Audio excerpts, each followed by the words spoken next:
Hello friends, welcome back to the many video guys and my YouTube channel guys. Today friends, we are going to avoid guys Infinix phone aeroplane mode setting guys.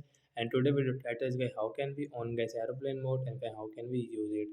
Friends, you want to on guys your Infinix phone aeroplane mode setting. So how can you on today friends? I will show you. I will tell you guys. So first of all guys, go and subscribe the channel guys. Click the bell icon. Like the video friends. Now let's see guys where is aeroplane mode setting in Infinix phone device and how can we use it. So friends, you will have to click on guys your search bar and guys you can search here guys aeroplane.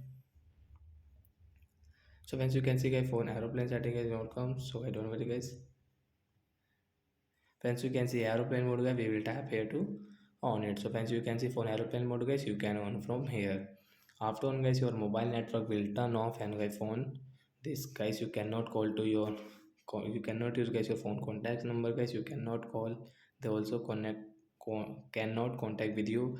And friends, you can use guys Wi-Fi.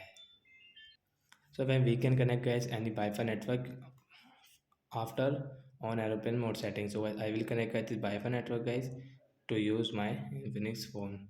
But again, we cannot use guys phone mobile data guys. You can see we don't have any mobile network here. So you can see Wi-Fi network connect guys and guys you can use it. So that's it guys. Thanks for watching the video guys. I hope friends understood how to on aeroplane mode setting and how to use Wi-Fi in aeroplane mode setting. So bye guys.